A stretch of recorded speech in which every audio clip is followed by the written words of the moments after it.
Hi everyone, welcome back to another episode.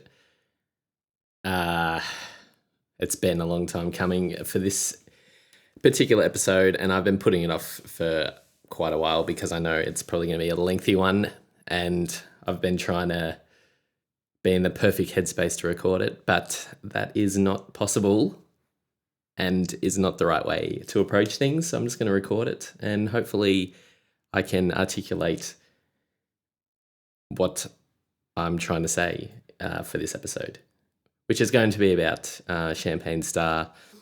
It'll be the lyrical breakdown as well as some production tips.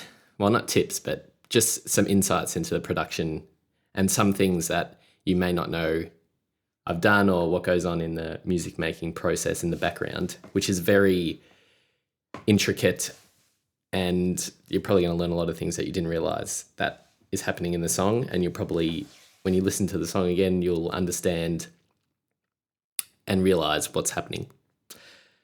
So without further ado, the other thing I wanted to mention was this is kind of the funeral for Champagne Star, because today, as I'm recording this, Ye Todine has officially dropped my next track. So this is kind of just finalizing Champagne Star before I move on to the next songs. And I've also changed up my approach to doing this kind of stuff, because what I was trying to do was do a little bit every day, whether it's just, maybe I do a post or just record a little bit of a podcast or something like that. But I found it just wasn't working for me and I wasn't actually doing anything. I think it was creating too much pressure to try to tick things over. And I think when I'm doing this kind of stuff, I need a big block of time where I'm just focusing and concentrating. So what I'm doing is, because I'm only working 4 days a week and Friday is my day off, I've just cleared the decks for Friday. So the only thing I do on a Friday during the day, that is take Ronnie for a run, go to the gym, and do anything related to the Kelvin experience. And I think that will make me more compliant, because I'm kind of treating it like a work day. So I'll just spend the whole day doing this. Then the other days, like during the week, I purposely won't do anything related to this, which I'm hoping will work.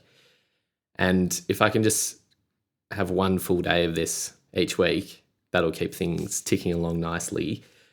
And it might give me the momentum to pick it up on other days.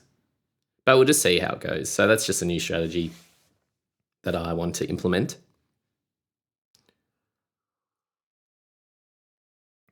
And what I've realized is on Google Podcasts, there's actually a skip silence function.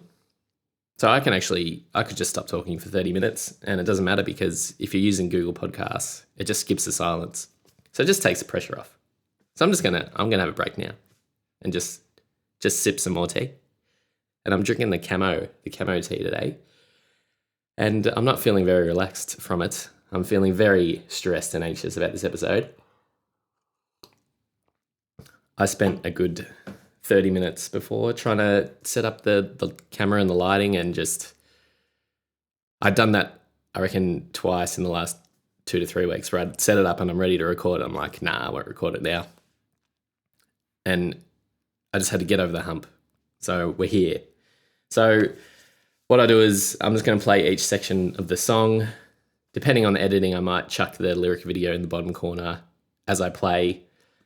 And then I'll just tell some stories maybe, and just give you a few lessons. All right, so here we go.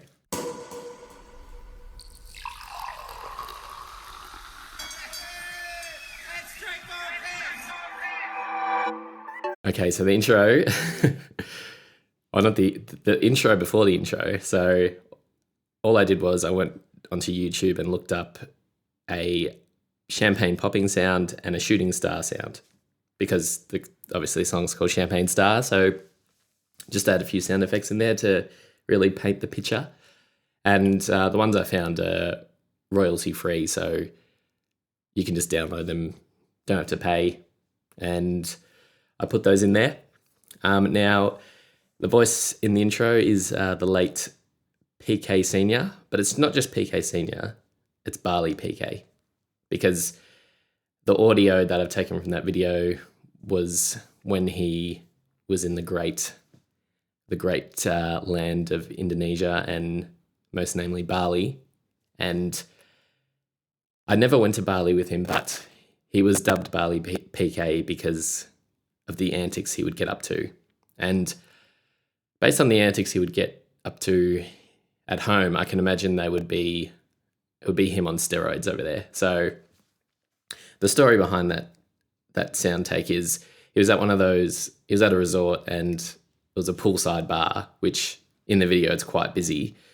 And they have a bell where it's like if you ring a bell, you've got to shout a drink for everyone. So he organised for one of the staff to film him, and then he proceeded to ring the bell and then was yelling, hey, let's drink more piss. So I had to put that in there because the song, relates to him. So I just thought it was funny, but it's also relevant to the song. So that's that done. Any questions? So I'm just trying to get back to the part of the song. It's a nightmare. May need to be some editing going on here. Oh, okay, here we go.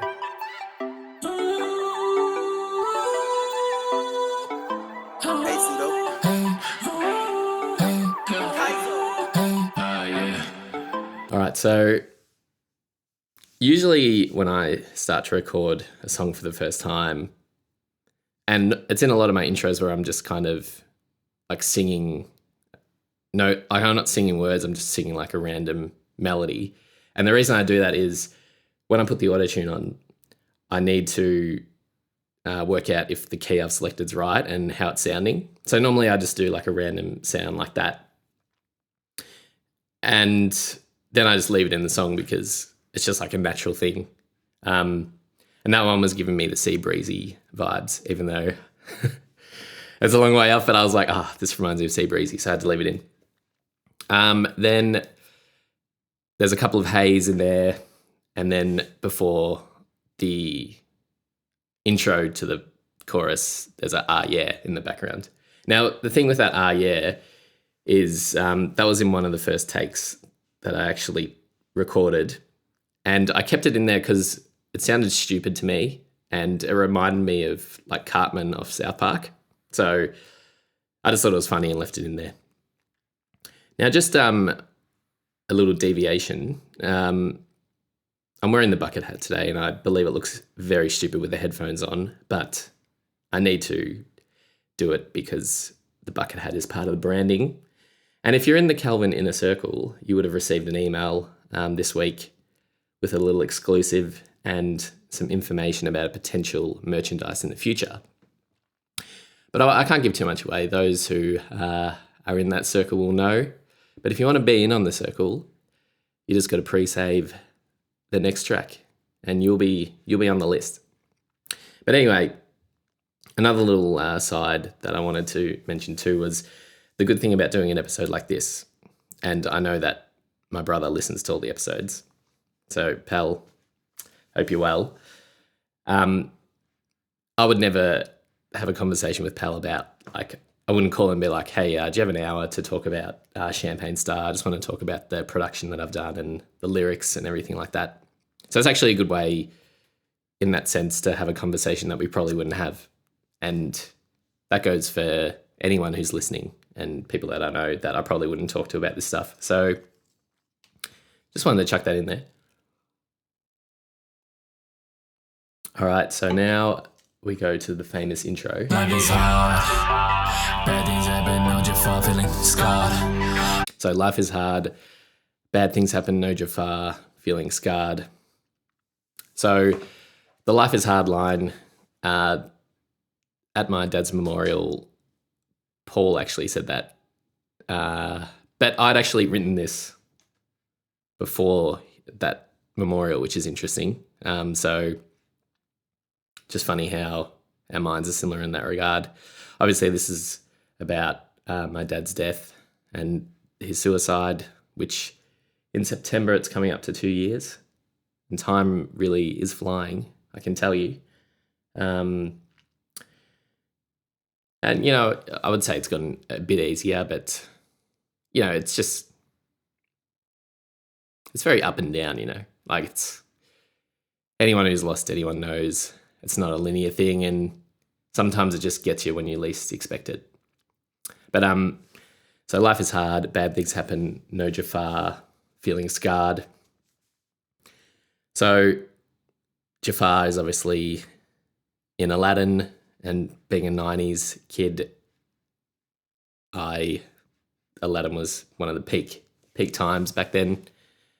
And that just randomly popped in my head because he's a bad guy, and I think because he's like red, it just like popped into my mind when I was thinking about how it relates to what happened with my dad. So, and the thing about because it's a metaphor, but it's kind of a different way of saying a metaphor.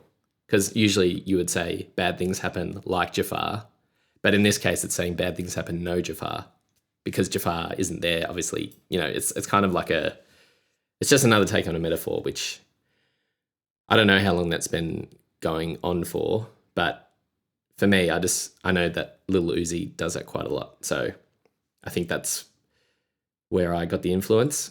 I'm sure there's many other influences that I can't remember right now, but that's just one that sticks out. And yeah, feeling scarred, obviously, when something tragic like this happens, you never fully get over it. It'll always leave a scar. So on to the next. Got no pa, better call me Simba. So got no pa, better call me Simba. Which is probably the delivery, and also the lyric is probably my favorite. Again, there's another Disney reference in there. Obviously, Simba lost his dad too, tragically, as we're all probably still scarred from that experience. And like normally Pa is like grandpa, but it just fit better with the delivery. So that still relates to my dad as well. Now, another thing to mention, this is more about production. In the background, I don't know if you can hear, but when the intro hits and the bass comes in the background, I actually chucked in my own like sort of low vocal, which runs through from as soon as the vocals start to when the chorus drops. And the interesting thing about that is what I've done is used automation, which is quite a common thing to use in songs. And basically what I've done is every time that the main vocal is on, or you can hear it, I actually automated the volume of that background sort of melody to lower, to make sure that it doesn't overpower the main vocal. So each time the vocal's in, it dips down. Then once the vocal stops, then that background sort of melody comes back up to fill the silence. So just keep an eye out for that. And that's definitely a Travis Scott influence for sure, because he does a lot of those type of noises in the background. And I really like how it sounds, and it just adds a bit of extra depth. And when the vocals and the bass and that all hit when the intro comes in, it gives it more of a powerful effect. So that was just a little something you might not know. Alrighty. That's the reason why I'm writing these bars. Gotta heal my heart. So that's the reason why I'm writing these bars. Gotta heal my heart. So again, this is just about, I wrote this song and made this song to help me sort of give me an outlet for the pain and what happened with Senior.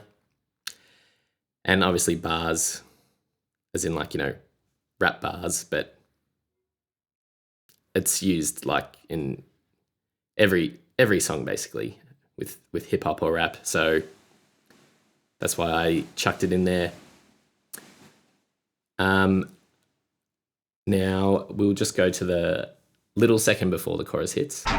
This would you would hear it more if you had headphones on, but basically what I've done is just taken the very first phrase of the chorus, which is cause I'm a star. So I've taken the C, shortened it, and then I've added some distortion effects and then panned it left and right. So just before the chorus kicks in, you hear sort of, it's a bit of ear candy, which goes left, right.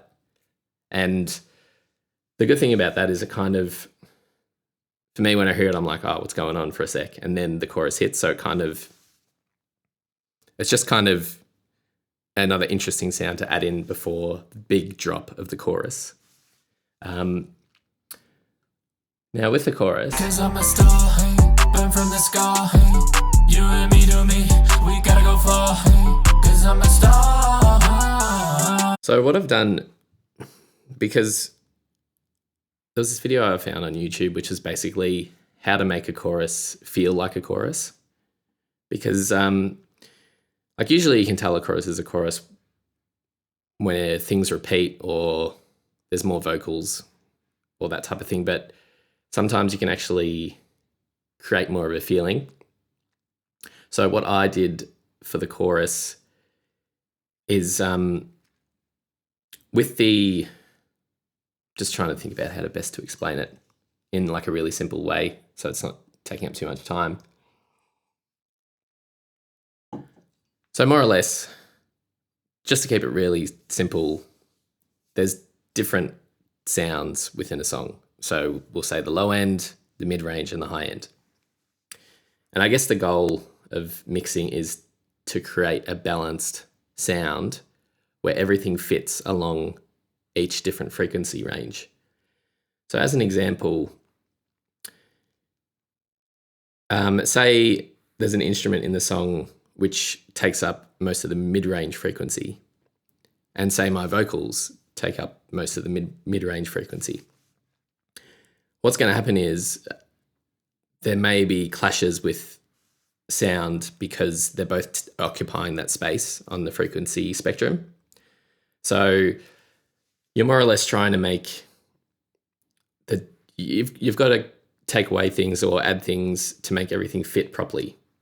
So as an example, because I didn't make the beat myself, I just took it off YouTube and it's an instrumental, I don't have access to say, I can't pick out the snare or the hi-hat and turn that down in volume.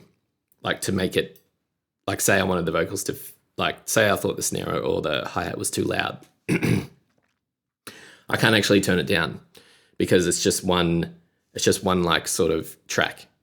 So what I've done is there's a plugin which I add on to the instrumental, and you can move the low or the high sounds to certain parts of the stereo field. So for example, for this track, all the low end sound I kept in the center, all the punch I kept in the center, and then all the high sounds I pushed out to the left and right hand side.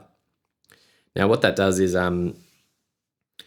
generally it creates a bit more space for me to then weave my vocals into the track. Because if you have everything in the center and then you put the vocals in, it's all bunched up. But then if you get that spread, it just gives that extra room to start with. The other thing that I also do is there's this preset on FL Studio, which is the software I use, which is called Patcher. And basically what you can do is you can link a particular sound. In my case, I linked the main vocal. I linked it to the instrumental. And what happens is every time the main vocal hits or engages, this plugin will actually pick out the frequencies where my vocals are sitting in. Like I said before, there's keeping it simple, low, mid-range and high range. It'll pick out the exact frequencies where my vocal is most present, or I guess which part of the frequency range it takes up. And I'll actually reduce the volume of those particular frequencies on the instrumental. So what that does is it basically creates space for my vocal to sit in. So what that usually does is it makes it sound like the vocal is sort of gelling within the instrumental. Because another way that you can do it is if you have the vocal linked to the instrumental, but every time the vocal engages, it just turns down the whole instrumental. That means you're turning down areas of the track where it doesn't need to be turned down. Like, for example, the bass and the sub bass. It would just turn the whole thing down, and it kind of would sound like the vocals are sitting on top of the instrumental as opposed to within. Hopefully that makes sense. So anyway, I'm getting really thirsty with all this talking.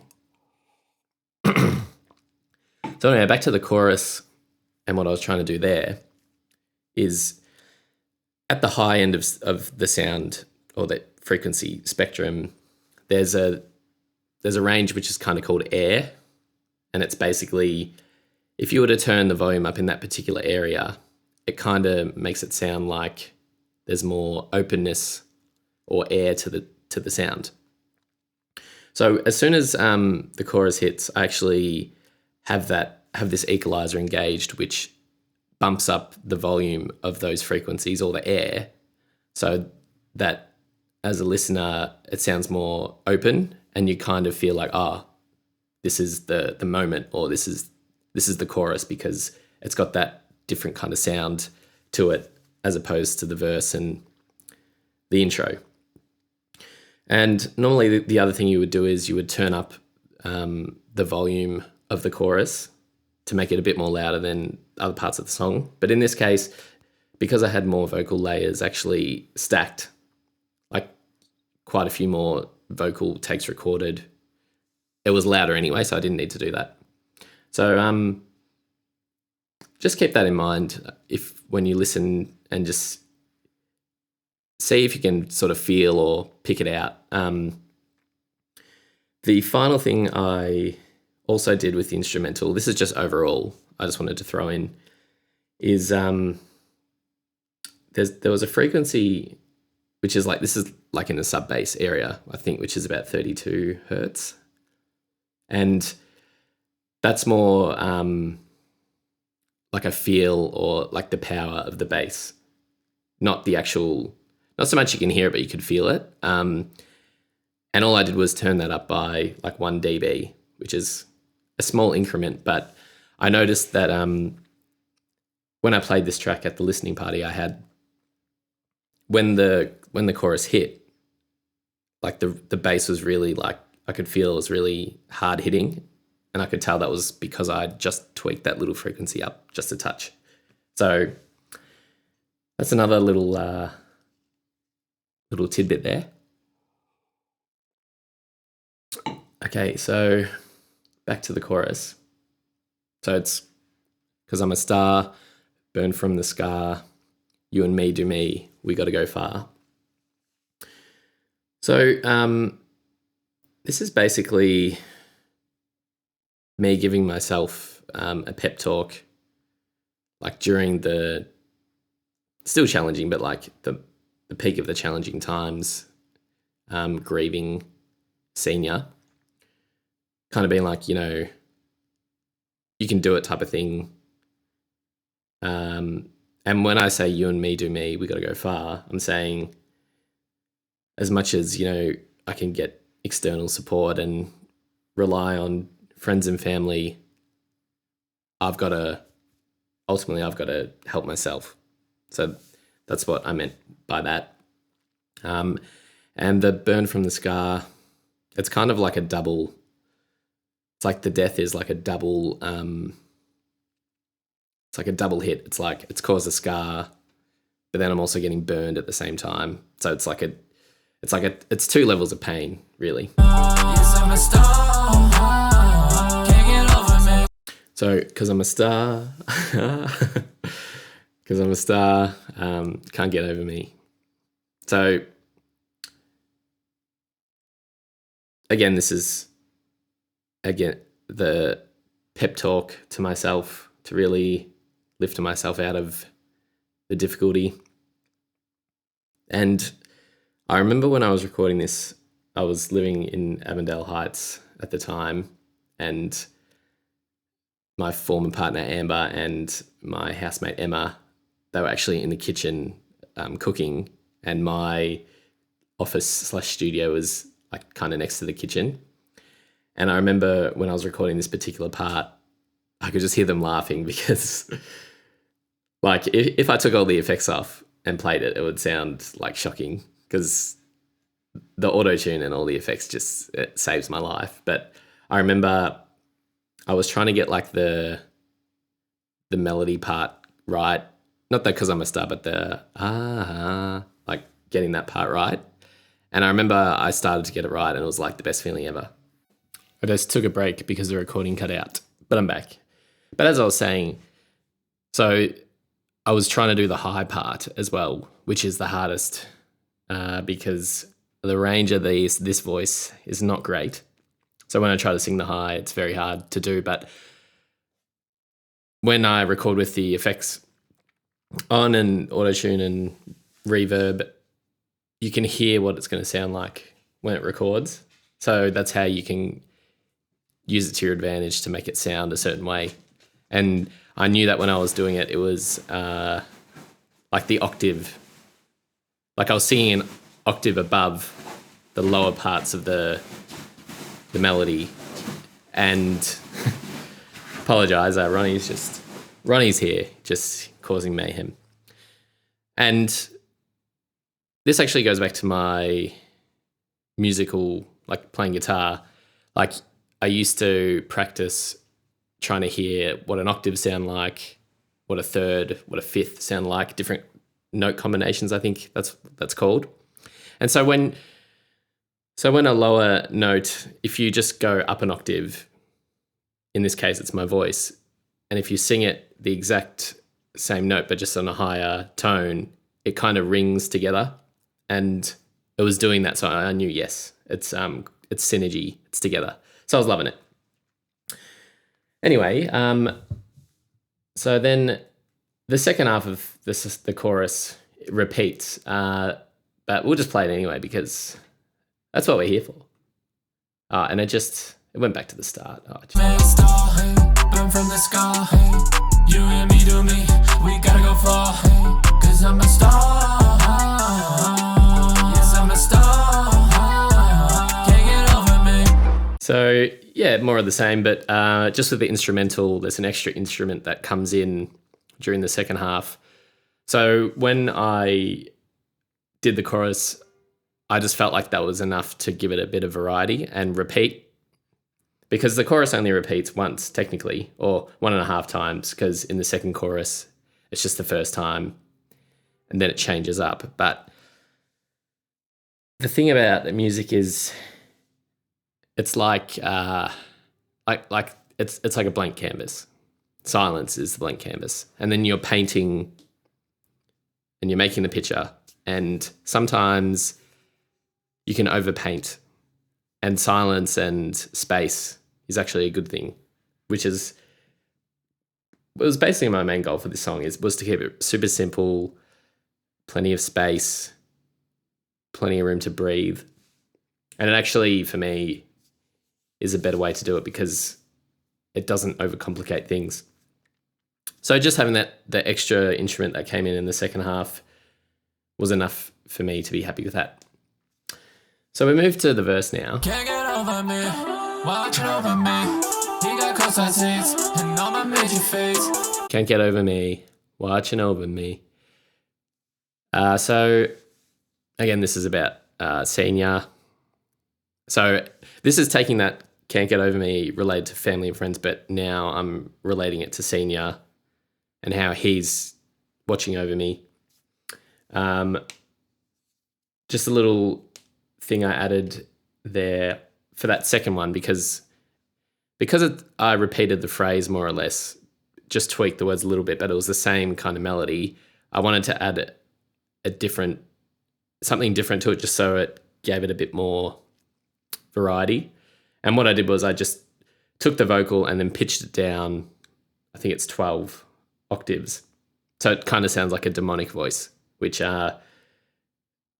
it's used by a lot of artists, but I noticed Juice WRLD used that a lot in his songs. And it just adds a little bit of extra variety if something's going to be similar. So I added that in. So he got courtside seats and all my major feats.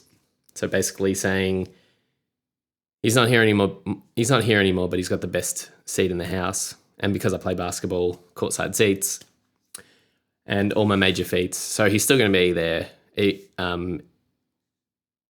for, I guess, the remainder of my life and the big things that I hope to achieve and will achieve. So that's just that.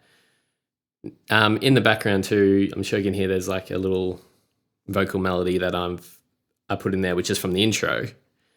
And the same thing with that, I've automated the volume so that it dips when the vocal hits and then goes back up to fill the space.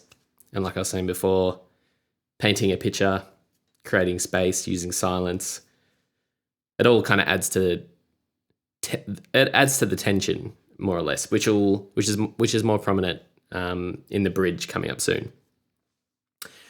And just a side note too, the best things to happen when making a song are the mistakes, because it actually can end up with amazing things happening. One of the things that actually happened was when I'd finished mixing and recording it, I had the vocals set to a certain time. Like, because I'm very structured and like to have things perfect, what I did was I set all the vocals to sit right on like the beat or when the clap hit or just in time with the beat, which isn't a bad thing because it means that your vocals will be in time with the music.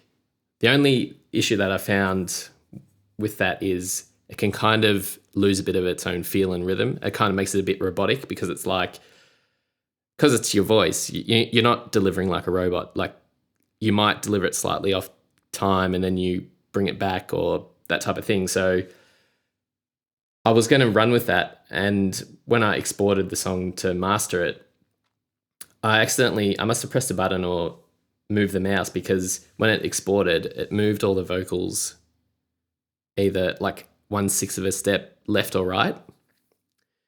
And when I was listening to it, I'm like, oh, this sounds really good. Why?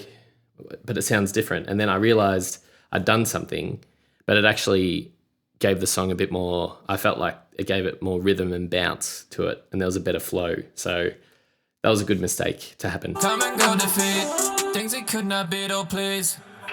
So come and go defeat things he could not beat, oh please. So this is just talking about my own dad's struggle with mental health.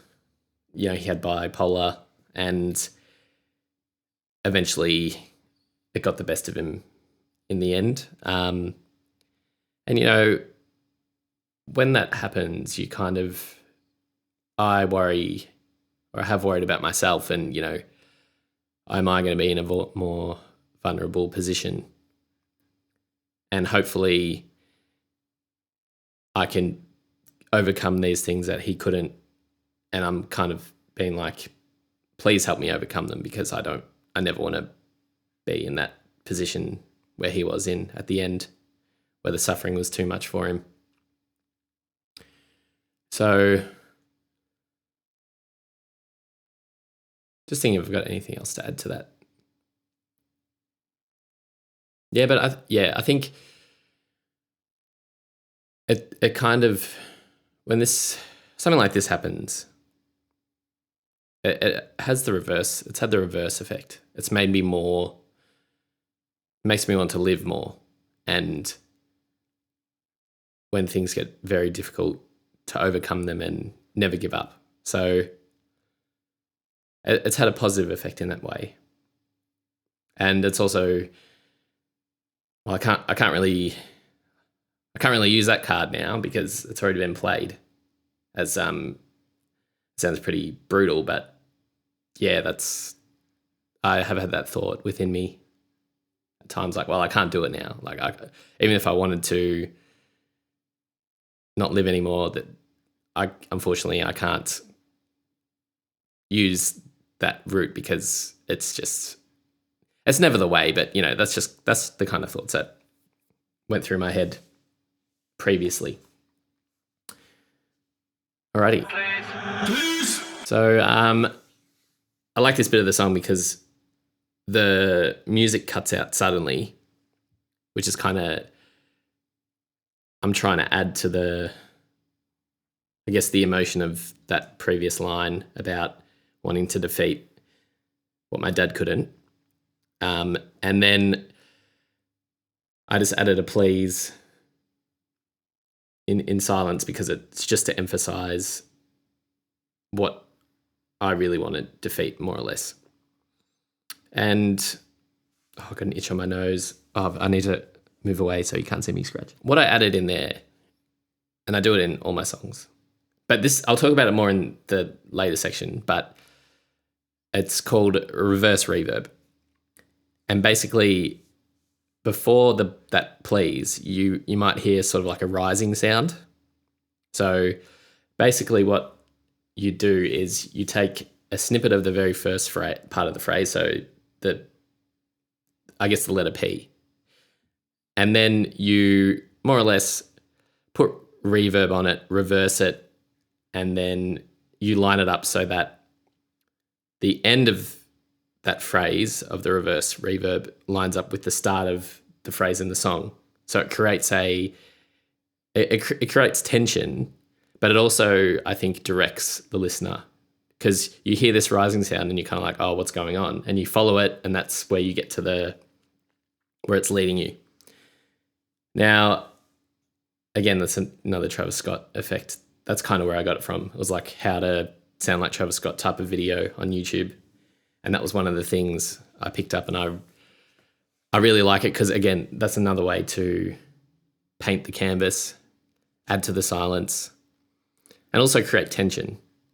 Because a lot of with music is you're creating tension and you're getting to the crescendo, and then it's like the release point. And you do that at different stages throughout the song. Makes it more dynamic and keeps the listener interested. And I also did a reverse reverb on the instrumental when it came back in. So it was like the bass was rising, and then the verse hits, and the vocal hits. So the line is, you want to know about my low. So more or less, people obviously wanted to know how I was doing and feeling after what had happened. I should have played the second half because it's connected. So I'll just play that now. Shit.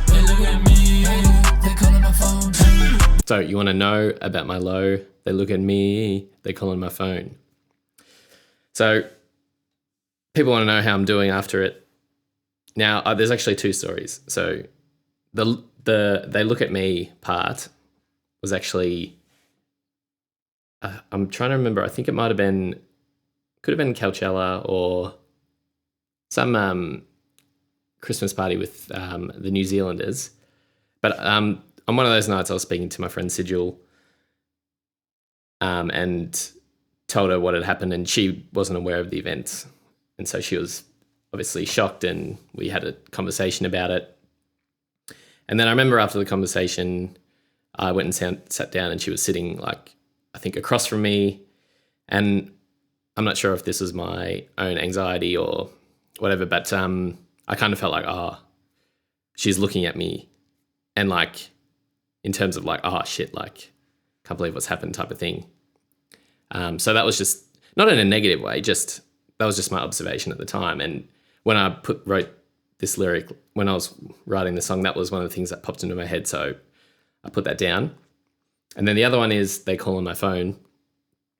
So this is so my friend Darby, when he found out about what happened, he messaged me to say, like, I'm really sorry what's happened. I just want to call you. Like, I'm just going to call you if that's all right. And he just called me. And I really appreciated him just calling, because, you know, when you find out someone's died and the circumstances like I personally have no, I don't know what to do. It's a really tough situation, and calling someone would be probably the lowest thing on my list that I feel comfortable doing. But there's no right way to handle things. So I just really appreciated that he called me just to be like, just checking in and passing on his condolences. So that was nice, and I put that in there. Now, the favorite part of the song for me is the ad-libs.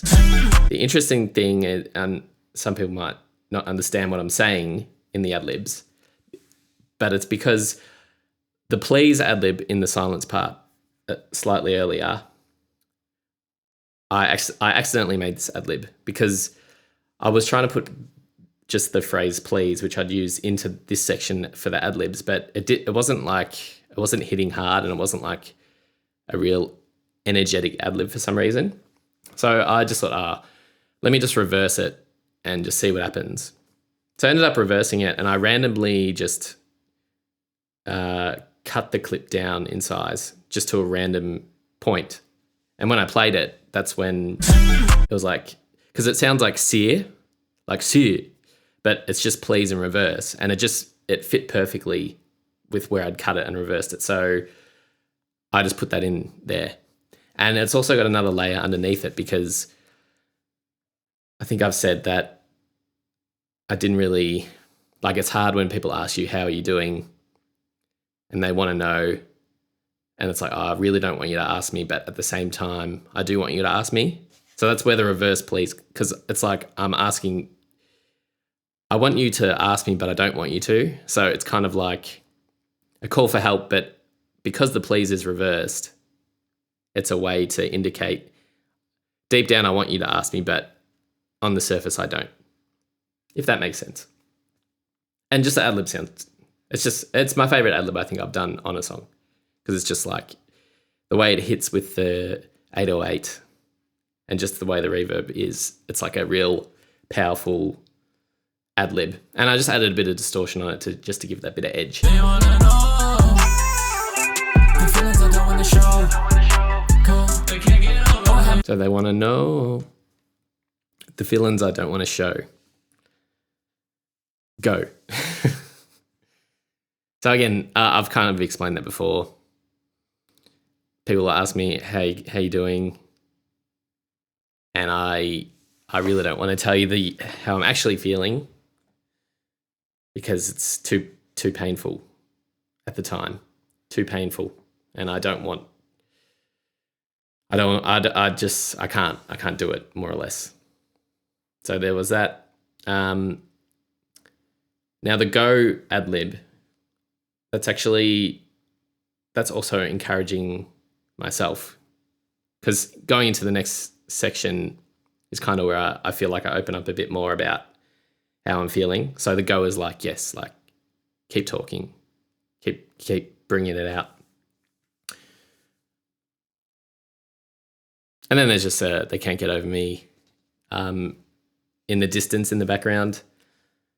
That just fit there. And it's good to have like a common, not that I do it intentionally, but it's good to have a common melody or phrase to return to, because it's more catchy in that way. And it had more energy, I felt, with that in there. Oh, I have my days though. Go. Oh, I have my days though. Go. So just saying, like, this is me starting to open up a bit more, I do struggle from time to time. Just wanna go lay low. Go. Just want to go lay low. So I just need to be alone, not do anything, maybe just watch TV all day, or just not talk about it, just to have my time to sort of grieve. Now, a very interesting thing about the go ad-lib is the inspiration behind it, which you would never suspect. So where I got this ad-lib from, well, not the ad-lib, but the inspiration to do it is from this song, which is very interesting. So it's from Britney Spears, Give Me More. And just that one part where it's like mo. It's been stuck in my head ever since I heard the song. And I don't know what it is. I think because it's like kind of percussive in a way. Like it like hits. So that was the inspiration for the Go, which is kind of if you compare it to mine, it kind of, you can see the similarities. So I just found it's just weird how things like that work out. Now, all throughout this part, every time before the Go, there's a reverse reverb again. And again, that's building the tension, because this part is a precursor to the chorus. So building the tension, there's a bit of silence, adding the reverse reverb, directing the listener to, it's like the phrase, then there's the ad-lib, back to the phrase, back to the ad-lib, and it's creating that tension before the final chorus comes in. Looking for the right size halo. So looking for the right size halo. And I'm very happy with, this is a very creative line for me, because I was trying to say, I feel like killing myself, but it's quite an aggressive and abrasive line. Not to say I shouldn't put it in there, but I wanted it to be a bit more nuanced and a bit more sort of painting a picture and like looking for the right size halo. So it's kind of like I'm going shopping to pick out my halo because I don't want to be here anymore. So I may as well get the best one I can and get the right size and everything, because I want to be up there soon, which is not how I feel anymore. So don't worry, don't stress. But I just thought it was a very articulate line to explain that. And my nose is itching again, and I'm very annoyed. I'm ducking off. I'm ducking off the camera. Okay, I'm back. My eye's watering too. Okay, so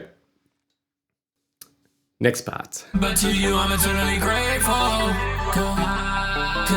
But to you, I'm eternally grateful. Oh, it's going to sound bad. I really should put auto-tune on. But yeah, and this is just, that part's just a thank you to the people who have supported me and continue to during this time. Because I am eternally grateful for the love and support that's helped carry me through this time. And I've had to carry myself too, but just showing appreciation. And then there's just a nice yeah in the background, which again, when the drums come back in, that also is, again, that's creating a bit of tension, but also when it hits with the chorus, it's like a release point of the tension. And then we go to the chorus.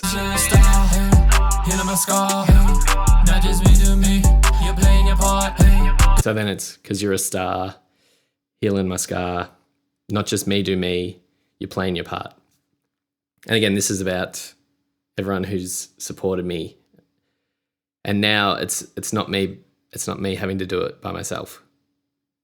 I've got the people there who are helping me, and they're the true stars. And they've helped me overcome things and helped with the healing of the scar. Even though the scar will never disappear, but it's improved, if that makes sense.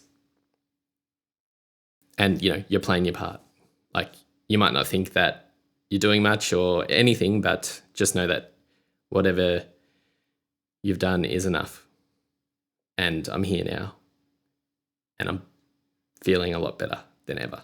So just take solace in that. 'Cause I'm a star. Yeah, you're a star. Oh, 'cause I'm a star. Yeah, you're a star. So funny thing about this, that bit was meant to actually be, 'cause you're a star. Yeah, you're a star. But I couldn't, for whatever reason, I couldn't get the singing of that right to match what happened in the first chorus. Just couldn't do it. So what I did, I was like, I'll just use the first half from the first chorus, and then I'll add in the new line, which is yeah, you're a star, which I think is interesting because when you hear that first part, you probably think, yep, it's the chorus again. I'm ready. Like, I know what's going to happen here, the pattern, but then I change it up slightly, which I think is good because it, again, keeps it interesting, bit more dynamic, I think. You can't get over me. So you can't get over me, not yet. That's, as I said, self-explanatory from before, where this is about the support I've received, just worded in a unique way. And just before that comes in, I add in a couple of skips, like stutters, which I like to do. Again, just a little bit of variety. And I do love an ad lib. So the not yet is again still here, still supporting me. Love ad libs, just love them. There's going to be even better ad libs coming. Don't you worry. You can't get over me. Stop. Again, kind of repeated. Couple of stars as ad libs. For some reason, this is a very weird inspiration, but like this part makes me think of the singer Cher. I don't know why. Just, you know, that song, I can't remember the name of it, but where she uses auto-tune. It's like, yeah, I always think of that song in this section. I don't know why. But anyway, that's just something that pops into my mind. And that bit, in the lyrics I put falsetto. But it's just like a little, just a little melodic thing that I chucked in there. And I also put the sound effects back in. So the champagne pop and the shooting star, because when that happens, that's that champagne star. So it's just linking, creating a bit more visual in the mind about that. And with the actual title of Champagne Star, I think I did mention in my first podcast, but basically the instrumental on YouTube, which is called, it's like Lil Uzi Vert type beat, and it's called Star. So that's how I got the inspiration for writing the song. But the song is kind of, in my mind, it's like a bittersweet triumph in a way. So that's where the champagne sort of comes in. Because like the star, it's like feeling hopeful and something to sort of follow in the distance. And then the champagne is kind of the celebration, or just celebrating Senior's life, but also celebrating my own development in getting to this stage myself, and celebrating my friends and family who have been there for me. So hopefully that makes sense.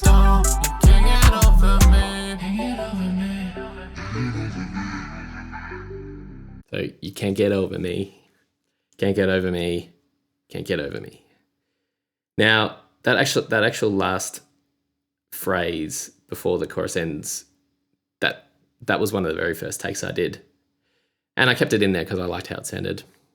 And that's the thing. A lot of the first takes are recorded and they sound better than the final result because they're less engineered. Because, like, for example, you might sing, like, randomly freestyle or sing a part, and because you're not actually trying to execute something, you're just basing it on feel, there's more emotion and there's more energy usually. But then when you go back to that section, you're like, okay, this is the melody of the section. I'm going to write this phrase and I'm going to sing it like this. Sometimes it doesn't actually come through as energetic or emotional because it's kind of like you're repeating it for a second time. So it kind of loses a bit of that, I think. So where I kind of like to keep that stuff in. The only problem is when you're recording, there's a thing called gain staging, which is basically you've got to set the level of your input or the microphone, just more or less so it's not like clipping, which is basically distorting and it's not like a clean sound. So you just don't want to have your microphone too loud, basically. But what I was doing with this song was when I first recorded it, I had the levels at a certain level.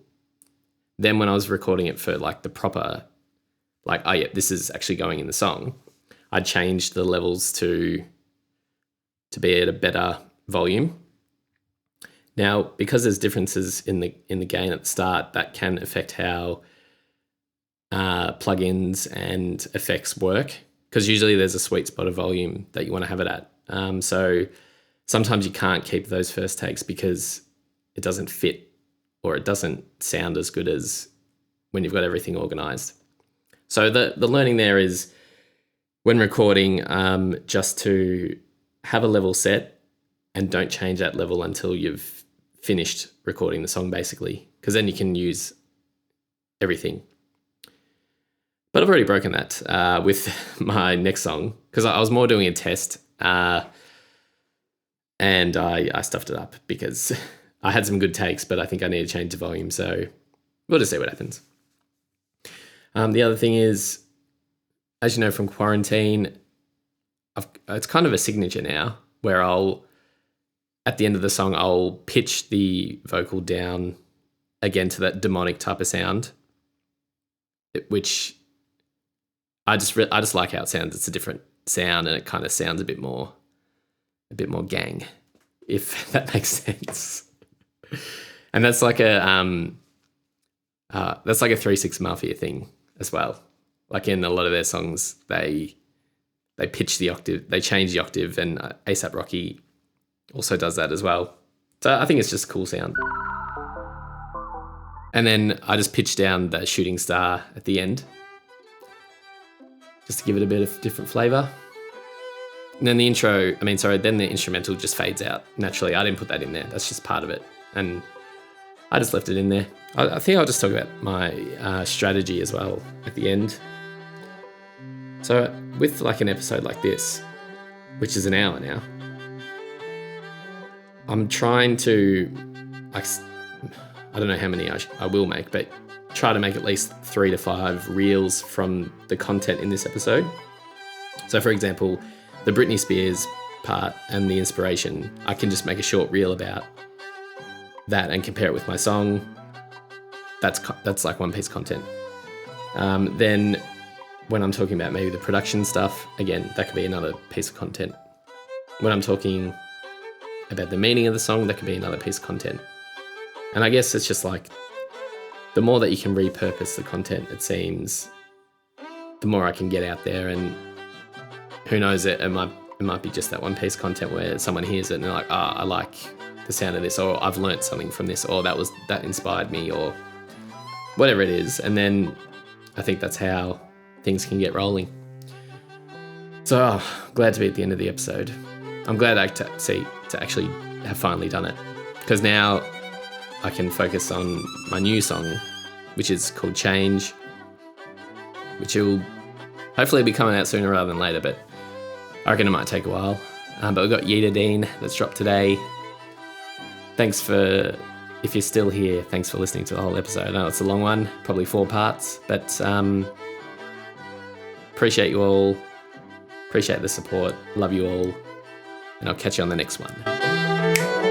Bow. Bow. See you.